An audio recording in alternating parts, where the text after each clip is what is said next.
Os ministros do Supremo se reuniram hoje para a última sessão plenária do ano. Na ocasião, o presidente do STF, ministro Dias Toffoli, divulgou um balanço de processos julgados na Corte em 2018. O Supremo Tribunal Federal recebeu mais de 100 mil processos, 20.293 originários e 80.144 recursais. Os ministros proferiram quase 125 mil decisões. 110.467 monocráticas e 14.508 colegiadas. 43 novos temas chegaram ao plenário virtual, 32 deles com repercussão geral reconhecida. Não há Suprema Corte no mundo com tantos feitos distribuídos a ela e sendo julgados pelos juízes como há aqui em nosso país, neste Supremo Tribunal Federal. A Procuradora-Geral da República, Raquel Dodge, também fez um balanço da atuação do Ministério Público na Suprema Corte.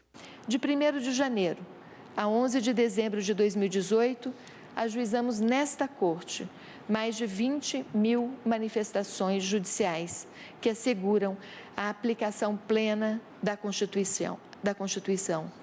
Acionamos o Supremo Tribunal Federal para que exerça seu papel de guardião da Constituição e posso assegurar à nação que o Supremo não tem vacilado no cumprimento deste papel, muito ao contrário, tem sido absolutamente célere. A advogada-geral da União, Grace Mendonça, parabenizou os ministros por terem respondido aos anseios da sociedade ao longo de 2018. O papel de guardião vem sendo, de fato, desempenhado com absoluto respeito à Constituição, mas não somente o papel de guardião da Constituição da República, mas também o papel de guardião da própria democracia brasileira. Eu acho que isso também merece todo o registro aqui, em especial por parte de toda a advocacia pública e também a advocacia privada. E a consultora jurídica da TV Justiça, Karina Zucolotto, está aqui e tem outras informações sobre o recesso do judiciário que começou, né? Boa noite, Karina. Boa noite, Erika. Boa noite, Karina. Boa noite, Recesso forense, férias dos ministros, como é que ficam os prazos dos processos aqui no Supremo? Esses prazos ficam suspensos, não correm nesse período de recesso, que começa amanhã, no dia 20, e das férias dos ministros, que vai até o dia 31 de janeiro, e são retomados a partir do dia 1º de fevereiro, quando já está marcado, inclusive disponível a todos no site do Supremo Tribunal Federal, a pauta de todas as sessões que irão acontecer no ano que vem no Supremo Tribunal Federal. E para o dia 1º de fevereiro já está marcada uma sessão solene, em que não haverá julgamento de processos pela manhã, às 9 horas da manhã, para a instauração do ano judiciário. Então, a partir desse dia, já são retomados esses prazos que estarão suspensos a partir de amanhã. E no dia 1º de fevereiro, segundo a pauta divulgada pelo ministro-presidente Dias Toffoli, também haverá sessão plenária no período da tarde, na sexta-feira, com a retomada de um julgamento de uma ação direta de inconstitucionalidade, em que se discute uma norma da Anvisa e trata sobre a possibilidade ou não de se colocar aromas e sabores nos cigarros. Então, pela manhã, a abertura do ano judiciário e no período da tarde, uma sessão que a gente fala que será uma sessão jurisdicional, efetivamente, com o julgamento. Mas, nesse período, os prazos ficam suspensos, correndo apenas alguns prazos previstos na lei ou no próprio regimento interno, algo bastante específico. Karine, quem responde pelos processos durante esse período de recesso do judiciário? Nesses casos em que houver pedidos de urgência, medidas cautelares, quem responde por o responsável, de acordo com o regimento interno da Suprema Corte, é o presidente Dias Toffoli. O presidente da Suprema Corte é quem responde.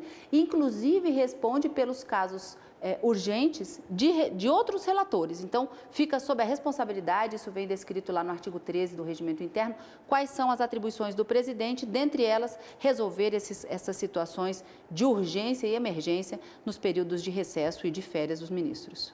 Ontem foi divulgada a pauta com alguns assuntos que devem entrar para discussão no plenário em 2019. Você destacaria alguns para a gente? expectativa de julgamentos bastante complexos e que vai envolver a vida de milhares de pessoas, sem dúvida alguma. Um deles, como eu falei, foi essa retomada da ação direta de inconstitucionalidade sobre aromas e sabores nos cigarros. Será um dos primeiros casos a serem julgados. Mas outros temas bastante polêmicos, como a prisão em segunda instância e a execução provisória da pena, está pautado para abril. Um outro caso é a retomada de julgamento também sobre a descriminalização do uso da maconha, em que o julgamento já foi iniciado e está pautado para a retomada nesse primeiro semestre. Os limites constitucionais para que o presidente da República possa editar o decreto de indulto natalino, que agora no finalzinho do ano foi iniciado o julgamento, mas suspenso em razão de um pedido de vista do ministro Dias Toffoli e na questão de ordem um pedido de vista do ministro Dias Toffoli. Também, ainda para o primeiro semestre, o julgamento da possibilidade ou não da interrupção terapêutica do parto em caso de gestantes infectadas com o Zika vírus, que pode trazer todas aquelas complicações para o feto, como a microcefalia. Temas bastante interessantes e que devem ser analisados no plenário do Supremo Tribunal Federal e a sua constitucionalidade ou não, se estão de acordo com a Constituição ou não e se podem ser implementados no Brasil. Vamos aguardar. Você volta só 1º de fevereiro ou continua aqui com a gente? É possível que eu ainda volte no Jornal da Justiça. Até mais, então. Até breve, Karina. Obrigada.